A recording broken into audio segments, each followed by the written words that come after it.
أعوذ بالله من الشيطان الرجيم بسم الله الرحمن الرحيم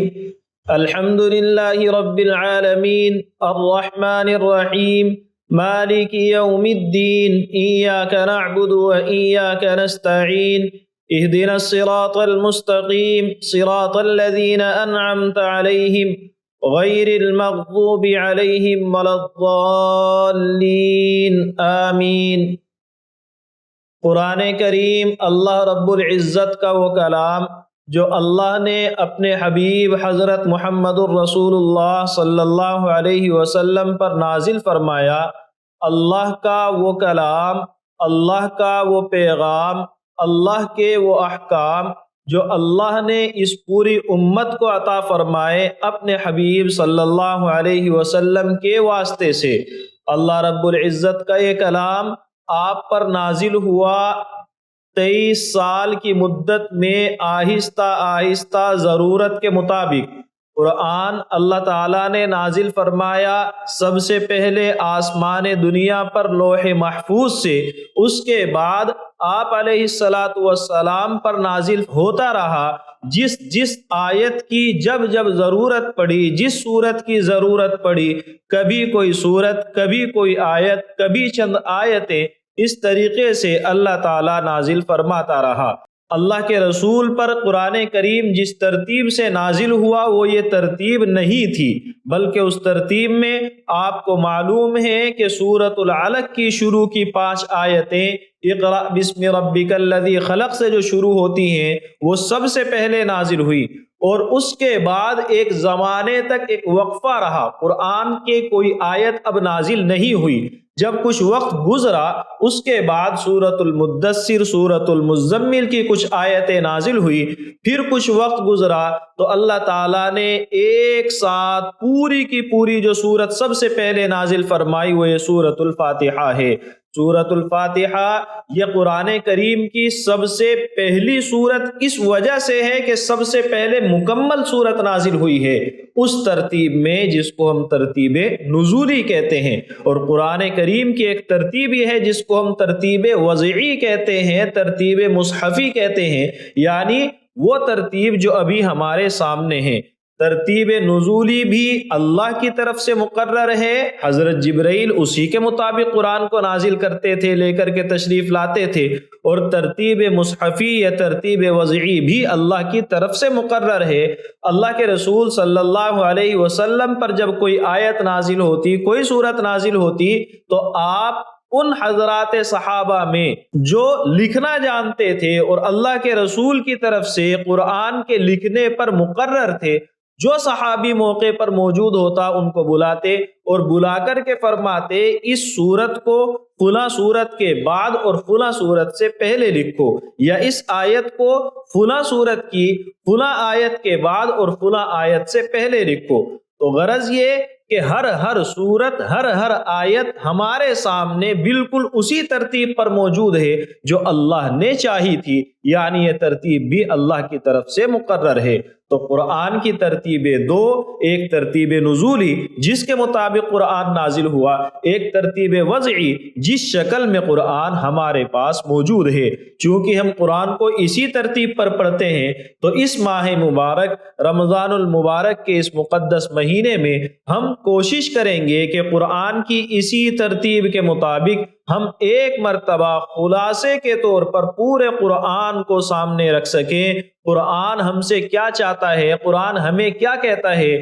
وہ باتیں مختصر انداز میں لیکن ایسے ڈھنگ سے کہ کچھ سمجھ میں آ سکے، اس طرح سے ہم سامنے رکھنے کی کوشش کریں گے۔ اللہ تعالیٰ آسان فرمائے اور ہم سب کو عمل کرنے کی توفیق عطا فرمائے۔ اس ترتیب میں سب سے پہلی سورت سورۃ الفاتحہ ہے۔ سورۃ الفاتحہ، فاتحہ کے معنی ہے اوپنر، شروع کرنے والی، آغاز کرنے والی۔ چونکہ سورت سے قرآن کریم کا آغاز ہوتا ہے، شروعات ہے، تو اس کو سورۃ الفاتحہ کہتے ہیں۔ اسی سورت کو سورۃ الشفا بھی کہا جاتا ہے، کیونکہ اللہ کے رسول صلی اللہ علیہ وسلم کے فرمان کے مطابق اگر کسی مریض پر اس سورت کو پڑھ کر کے دم کیا جائے تو اس آدمی کو شفا حاصل ہوتی ہے۔ اسی طرح اس سورت کو سبع مثانی بھی کہا جاتا ہے، یعنی قرآن کریم کی وہ 7 آیتیں جو مستقل بار بار پڑھی جاتی رہتی ہیں، کیونکہ ہم ہر نماز کے اندر، ہر رکعت کے اندر سورۃ الفاتحہ پڑھتے ہیں اور اس کے اندر 7 آیتیں ہیں، تو سبع مثانی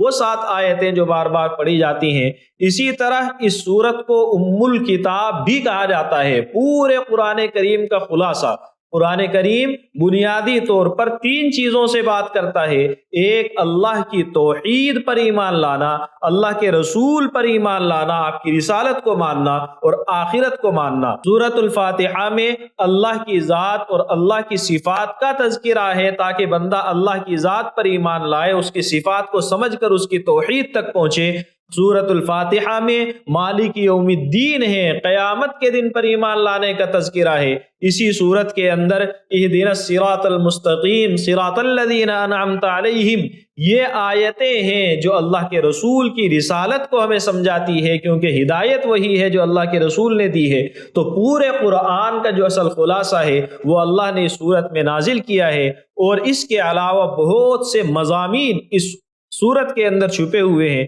جتنا آپ تفصیل کے ساتھ اس کی تفسیر کو سمجھیں گے اتنا زیادہ آپ کا ذہن کھلے گا، اتنے زیادہ قرآن کریم کے معانی اور مضامین کو آپ سمجھ سکتے ہیں۔ غرض یہ کہ اس سورت کا ایک نام ام الکتاب بھی ہے۔ اس سورت میں اللہ تعالیٰ نے اپنی 4 صفتیں شروع میں ذکر فرمائی۔ الحمدللہ رب العالمین، تمام تعریفیں اللہ کے لیے ہیں۔ کون؟ اللہ جو سارے جہانوں کا پالنہار ہے، سارے جہانوں کی تربیت کرتا ہے، پرورش کرتا ہے۔ اس کے بعد الرحمن، اللہ رحمان ہے، بے انتہا مہربانی کرنے والی ذات ہے، جس کی رحمتیں اپنوں پر بھی ہیں جو اس پر ایمان لاتے ہیں، ان پر بھی ہے جو اس کے اوپر ایمان نہیں لاتے ہیں۔ الرحیم، اس کی رحمتیں آخری درجے تک، کمال درجے تک پہنچی ہوئی ہیں، جو آخرت میں ہوگا کہ جو اس کے خاص بندے ہوں گے، اس پر ایمان لانے والے ہوں گے، ان پر بے پناہ رحمتیں ہوں گی۔ تو رحمان جس کی رحمت عام ہے افراد کے اعتبار سے جو دنیا میں ہے کہ ہر اپنے اور غیر کو نوازتا ہے، اور رحیم جس کی رحمت تام ہے انتہا کے اعتبار سے کہ بندہ جتنی جھیل سکتا ہے اتنی ساری رحمتیں اللہ نے اس پر نازل فرمائی ہیں۔ یہ ہوگا آخرت میں، لیکن ہوگا صرف ان کے لیے جو اس کو مانتے ہیں۔ مالک یوم الدین، جب اللہ نے یہ فرمایا کہ وہ پرورش کرنے والا، تربیت کرنے والا ہے، آپ پرورش کرنے والا سمجھتے ہیں باپ، پرورش کرنے والا سمجھتے ہیں ماں،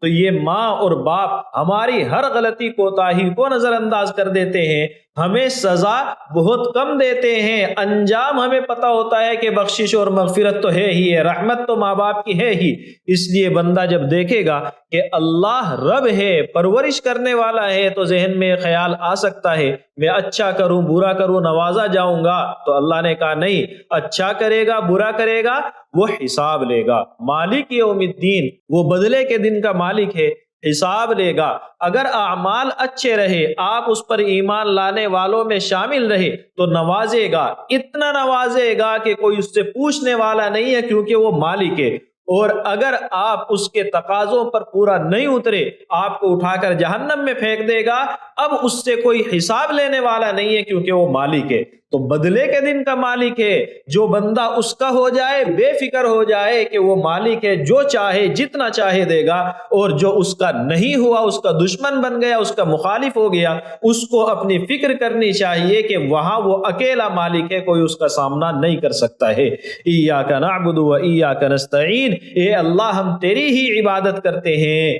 جب تیری یہ صفات ہیں، اور ہم تجھ سے ہی مدد مانگتے ہیں کیونکہ تو ہی ہمارا خالق، تو ہی ہمارا خدا ہے۔ جب بندے نے کہا اے اللہ ہم تجھ سے مدد مانگتے ہیں تو ہماری ضرورتوں کو تو پورا فرما، اور بندے کی ضرورتوں میں سب سے بڑی ضرورت ہے ہدایت۔ ہدایت کے معنی رہنمائی، رہنمائی جس کو آج کل آپ زیادہ آسانی سے سمجھ سکیں، گائیڈنس۔ کسی بھی کام کرنے کا سلیقہ اس کام میں سب سے زیادہ ضرورت کی چیز ہوتی ہے۔ ایک بندہ جس کے پاس ڈھیروں مال ہے لیکن مال کو خرچ کرنے کا طریقہ، مال کو کاروبار میں لگانے کا سلیقہ اس کے پاس میں نہیں ہے، تو یہ مال اس کے لیے رحمت نہیں زحمت بن سکتا ہے۔ ایک شخص جس کو اللہ نے اولاد سے نوازا ہے لیکن اولاد دنیا اور آخرت دونوں جگہ کام آ سکے اس کا سلیقہ اس کے پاس میں نہیں ہے تو یہ اولاد اس کے لیے زحمت بن سکتی ہے۔ ایک شخص جس کو علم بہت ہے لیکن علم کو عملی زندگی میں کیسے لایا جائے،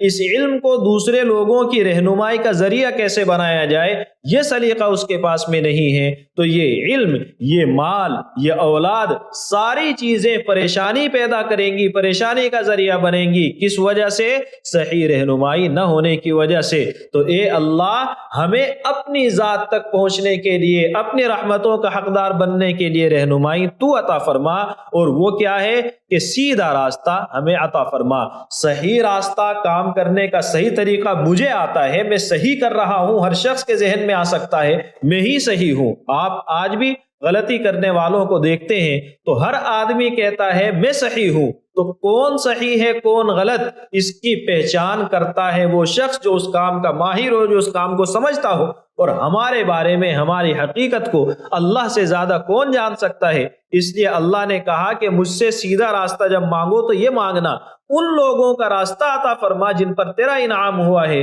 کون ہیں وہ لوگ؟ سورۃ النساء میں اللہ نے ذکر کیا اولئک الذین انعم اللہ علیہم من النبیین والصدیقین والشہداء والصالحین، کہ یہ چار حضرات ہیں، انبیاء، صدیقین، شہداء اور صالحین۔ اے اللہ ان کا راستہ عطا فرما اور ایسے لوگوں کا راستہ عطا نہ فرما جن پر تیرا غضب ہوا ہے اور جو گمراہ ہیں۔ جن پر غضب ہوا وہ یہود ہیں، جو گمراہ ہیں وہ نصارہ ہیں۔ یہود وہ لوگ ہیں جن کے پاس تورات موجود ہے، اس میں تحریف ہوئی ہے، اس کے اندر انہوں نے کچھ کمی زیادتی کی ہے، معنی مضمون بدلے ہیں لیکن ہے تورات۔ دوسری قوم ہے نصارہ جن کے پاس میں کہنے کے لیے 4 انجیل ہیں، 4 بائبل ہیں، لیکن یہ کوئی بھی دعویٰ نہیں کر سکتا جو اللہ نے نازل کی تھی یہ وہی ہے۔ یعنی ان لوگوں کے پاس اپنی اصل کتاب گم ہو چکی ہے، اور یہود کے پاس میں ان کی اصل کتاب ہے اگرچہ بگاڑ دی گئی ہے۔ تو اب کیا ہوا کہ یہود کے پاس میں علم ہے، چاہے کمزور لیکن ہے، اور نصارہ کے پاس میں حقیقت میں علم ہے ہی نہیں۔ تو جس قوم کے پاس میں علم ہو اور وہ آدمی غلط کر دے تو وہ زیادہ بڑا مجرم ہوتا ہے، اور جو انجانے میں غلطی کرے وہ بھی غلط تو ہے لیکن زیادہ بڑا مجرم نہیں ہے۔ آپ کا وہ بچہ جو سمجھانے کے بعد صحیح چیزیں سمجھانے اور بجھانے اور طریقہ بتا دینے کے بعد غلطی کرے، آپ کو اس پر غصہ زیادہ آتا ہے، اور جس بچے کو پتہ نہیں تھا انجانے میں غلطی ہو گئی اس کو آپ نظر انداز کر دیتے ہیں، لیکن غلطی اس کی بھی ہے۔ تو اللہ نے فرمایا کہ ان لوگوں کا راستہ نہیں جن پر غضب ہوا، یعنی جو جانتے بوجھتے ہوئے غلطی کرتے ہیں۔ یہ کہنے کے لیے وہ لوگ ہیں لیکن حقیقت میں ہم اپنے لیے دعا کرتے ہیں اے اللہ علم آنے کے بعد محروم ہو جائے اس سے ہماری حفاظت فرما، اور بغیر علم کے ہم گمراہ ہو جائیں اس سے بھی ہماری حفاظت فرما۔ غرض یہ کہ بندے نے سورہ فاتحہ میں اللہ سے دعا کی کہ ہمیں سیدھا راستہ عطا فرما۔ اللہ نے فرمایا پورے قرآن کو نازل کیا اور کہا سب سے پہلے ذالک الکتاب لا ریب فیہ ھدی للمتقین، یہ ایسی کتاب ہے جس میں کوئی شک نہیں ہے اور یہ ہے ہدایت، صحیح راستہ، صحیح رہنمائی جو تمہیں چاہیے تھی وہ یہ ہے۔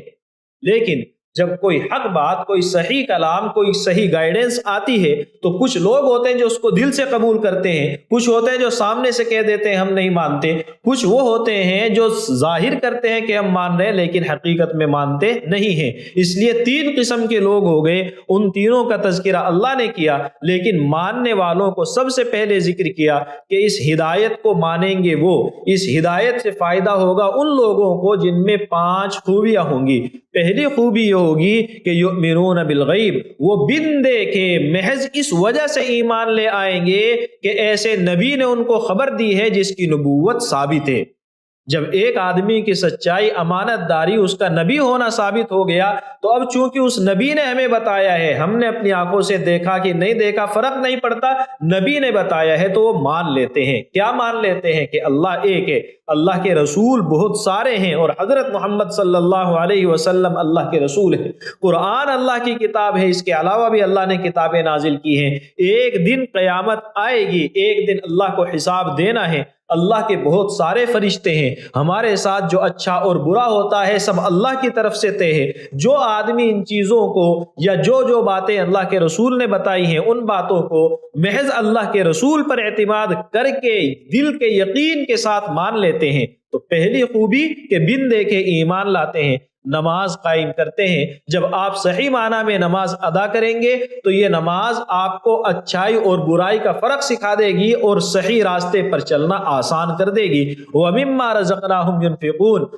جو چیزیں ہم نے انہیں دی ہیں، مال دیا ہے اس میں سے خرچ کرتے ہیں۔ ہم نے ان کو علم دیا ہے اس کو لوگوں کے کام آنے کے لیے، لوگوں کی رہنمائی کے لیے استعمال کرتے ہیں۔ دولت ہم نے ان کو دی ہے اور عزت دی ہے، اس عزت کا استعمال حق کا بول بالا کرنے میں کرتے ہیں، لوگوں کو انصاف دلانے میں کرتے ہیں۔ تو جو نعمتیں اللہ نے دی اس کو وہاں خرچ کرتے ہیں جہاں اللہ کا حکم ہے۔ وَالَّذِينَ يُؤْمِنُونَ بِمَا أُنزِلَ إِلَيْكَ، تو پہلی خوبی ایمان لاتے ہیں، دوسری خوبی نماز ادا کرتے ہیں، نماز قائم کرتے ہیں، تیسری خوبی اللہ کی نعمتوں کو صحیح جگہ پر خرچ کرتے ہیں، چوتھی خوبی پہلے انبیاء پر، ان کی کتابوں پر ایمان لاتے ہیں، اور پانچویں خوبی آخرت پر ایمان لاتے ہیں۔ آخرت کا تصور جس کے دل میں آ گیا، جس کو یہ احساس ہو گیا کہ ایک دن مجھے اپنے اعمال کا حساب دینا ہے، وہ بندہ صحیح راہ کو جب اس کے سامنے آ جائے کہ یہ حق ہے اس کو قبول کرتا ہے، کیونکہ اس کا معلوم ہے نہیں قبول کیا تو جب حساب ہوگا وہاں معاملات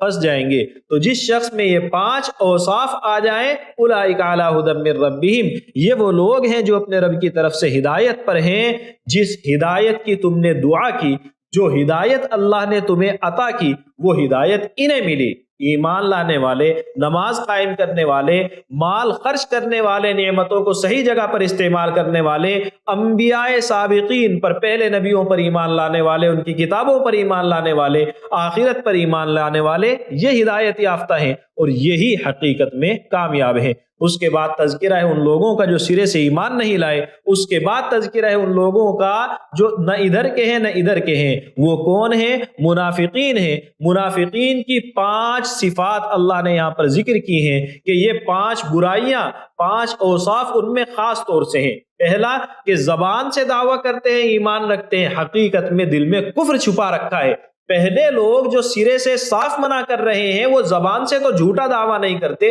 یہ تو زبان سے ایمان کا دعویٰ کر کے دل میں کفر چھپا کر کے رکھتے ہیں۔ دوسری برائی دھوکہ دیتے ہیں، تیسری برائی بما کانوا یکذبون، جھوٹ بولتے ہیں، اور چوتھی برائی فساد پھیلاتے ہیں، پانچویں برائی صحابہ کا اور اللہ کے نیک بندوں کا مذاق اڑاتے ہیں۔ یہ وہ لوگ ہیں جنہوں نے گمراہی کو خریدا ہے، آخرت میں بدترین انجام ان لوگوں کا مقدر ہے۔ تو ہدایت اللہ نے دی، اور ہدایت کے بعد فرمایا کہ یہ 3 قسم کے لوگ ہوں گے۔ پھر اللہ نے تینوں قسم کے لوگوں کو خطاب کیا اور تینوں کو کہا یا ایھا الناس اعبدوا ربکم، اے لوگو سب کے سب اللہ کی عبادت کرو۔ یہ اصل میں سورۃ البقرہ کا بنیادی مضمون ہے، یعنی اللہ پر ایمان لانا یہ تمہاری سب سے بڑی ذمہ داری ہے، اور اس کے لیے اصل میں قرآن نازل ہوا ہے۔ اللہ کے رسول پر ایمان لاؤ، اگر کوئی شک ہے تو اس جیسا کلام پیش کرو۔ اللہ تعالیٰ نے فرمایا کہ اے لوگو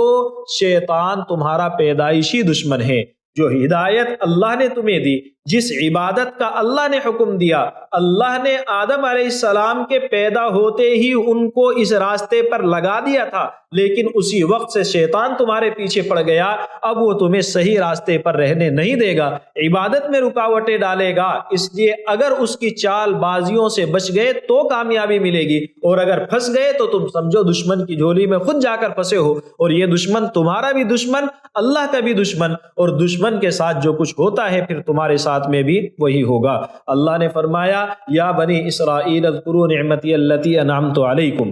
جب اللہ نے بتا دیا عبادت کرو، شیطان سے بچنا، اب اللہ تعالیٰ یہاں سے یعنی 5ویں رکوع کے شروع سے، یعنی آیت نمبر 40 سے تقریباً 123 آیت نمبر تک تقریباً 15ویں رکوع تک اللہ تعالیٰ بنو اسرائیل کے حالات ذکر فرماتا ہے، یہ بتانے کے لیے کہ اب سے پہلے بھی ہم نے یہ ساری چیزیں پہلی امتوں کو سمجھائی تھی، اور یہ بنو اسرائیل یہ وہ لوگ تھے جن کے لیے اللہ نے یہ پیغام خاص طور سے ذکر کیا، لیکن انہوں نے نہیں مانا تو ہم نے انہیں بھی ٹھکرا دیا، تم بھی نہیں مانو گے ہم بھی تمہاری پرواہ نہیں کریں گے۔ تو اللہ نے یہاں جب بنو اسرائیل کے حالات ذکر کیے ہیں، 3 مرتبہ بنو اسرائیل کہا، یا بنی اسرائیل اذکروا کے الفاظ تینوں جگہ پر ہے۔ جب پہلا یا بنی اسرائیل اذکروا فرمایا تو اس پورے رکوع میں اللہ نے وہ احکام بتائے، وہ منع کی ہوئی چیزیں بتائیں جو اللہ نے بنو اسرائیل کو سمجھائی تھی، انہوں نے عمل نہیں کیا تو اللہ کے عذاب کے حقدار ٹھہرے۔ دوسرا یا بنی اسرائیل اور تیسرا یا بنی اسرائیل، ان دونوں کے درمیان اللہ تعالیٰ نے بنو اسرائیل کی 31 بے راہ روی، بنو اسرائیل کی وہ 31 برائیاں جو ان لوگوں کے اندر پائی جاتی تھی اور کلم کلا انہوں نے ان کا ارتکاب کیا ہے، وہ جرائم کیے ہیں، اللہ نے ان کو ذکر کیا ہے کہ وہ لوگ انبیاء کو قتل کرتے تھے، وہ لوگ حلال کو حرام کرنے کے لیے بہانے تلاش کرتے تھے، وہ لوگ انبیاء کی باتوں کے اندر ماننے میں ٹال مٹول کرتے تھے، وہ اپنی مرضی کے مسائل اور احکام قبول کرتے تھے جو اچھے لگتے، اور جو اچھے نہیں لگتے تھے ان کو ماننے سے منع کر دیتے تھے۔ غرض اس طرح کی 31 برائیاں اللہ نے ان لوگوں کی ذکر کی ہیں، 10 انعامات اللہ نے جو ان پر کیے تھے ان کو ذکر کیا ہے، اور 10 عذاب جو اللہ نے ان پر بھیجے ہیں ان کو ذکر کیا ہے، اور یہ بتایا ہے کہ یہ لوگ ساری جرائم کرنے کے بعد، میری نعمتوں کی ناقدری کرنے کے بعد، اتنی ساری سزائیں جھیلنے کے بعد بھی دعویٰ کرتے ہیں لَن يَدْخُلَ الْجَنَّةَ إِلَّا مَنْ كَانَ هُودًا أَوْ نَصَارَىٰ، کہ جنت میں تو ہم ہی جائیں گے۔ یہ غلط فہمی ہے کہ گناہ کرتے ہیں، اللہ کی نافرمانی کرتے ہیں اور دعوے کرتے ہیں کہ ہم جنتی ہیں۔ یہی خیال تم بھی مت پال لینا کہ میرے رسول کے احکام کو، میرے رسول کی سنتوں کو ٹھکراؤ، میرے رسول کے بتائے ہوئے راستوں کی ناقدری کرو، اور پھر اس غلط فہمی میں رہو کہ ہم تو جنت میں جائیں گے کیونکہ ہم نام سے مسلمان ہیں۔ نہیں، آپ کو عمل کرنا ہے، ایمان صحیح کرنا ہے اور اللہ کے رسول کی سنتوں کو اپنانا ہے، پھر امید رکھنی ہے کہ اللہ تعالیٰ نے اپنے رحمت کی یقیناً وہ ہمیں جنت عطا فرمائے گا۔ اس کے بعد جب یہ حالات بنو اسرائیل کے ذکر ہو چکے، اللہ تعالیٰ نے حضرت ابراہیم علیہ السلام کا قصہ ذکر کیا ہے کہ یہ بھی حضرت ابراہیم کے اولاد میں ہیں اور تم بھی ان کی اولاد میں آنے والے آخری نبی کے امتی ہو۔ تمہاری ذمہ داری ہے کہ ابراہیم علیہ السلام کی ہدایتوں کو، وہ راستہ جو ابراہیم علیہ السلام نے دیا تھا، وہ 4 بنیادی اصول جو ابراہیم علیہ السلام نے دیے تھے، انہیں اپنی زندگی میں لاؤ گے، حقیقت میں مسلمان بنو گے۔ ابراہیم علیہ السلام نے جب ہزاروں سال پہلے آخری نبی حضرت محمد الرسول اللہ صلی اللہ علیہ وسلم کے دنیا میں تشریف لانے سے پہلے اللہ سے دعا کی تھی، اے اللہ میری اولاد میں ایسا نبی بھیجنا، تو انہوں نے کیا کہا تھا؟ اس نبی کی خصوصیت یہ ہو یتلو علیہم آیاتک، ان کو تیری آیتیں پڑھ کر سنائے، قرآن کریم کی تلاوت کرے ان کے سامنے، قرآن کریم کا معنی مطلب ان کو سمجھائے، تیرے احکام ان کو سمجھائے، اور حکمت اور اپنی طرف سے بہت سی ہدایتوں اور احادیث جنہیں ہم کہتے ہیں ان مضامین کے ذریعے سے ان کی اصلاح کرے، وَيُزَكِّيهِمْ، ان کے ذہن و دماغ کو برے اخلاق سے صاف کرے، تو يُعَلِّمُهُمُ الْكِتَاب، انہیں شریعت کے احکام سکھا دے اور ان کے ذہن و دماغ کو صاف کر دے، ان کے ایمان اور عقیدے کو صحیح کرے، قرآن کریم کے کو پڑھنا ان لوگوں کی زندگی کا حصہ بنا دے۔ یہ 4 خوبی میرا رسول ان کو دے گا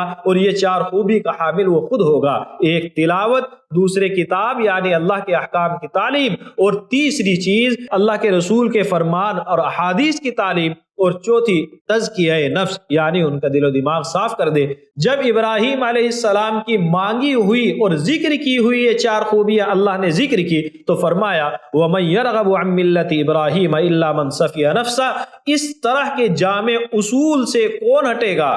جو خود بیوقوف ہوگا، جس کو اپنے نفع نقصان کا سلیقہ نہیں ہوگا، جس کو اپنے انجام کے سنوارنے کی فکر نہیں ہوگی، وہ اس طرح کے راستوں سے بھٹکے گا۔ جس میں عقل ہوگی تو وہ یاد رکھے گا کہ حضرت ابراہیم علیہ السلام کی جو اولاد ہیں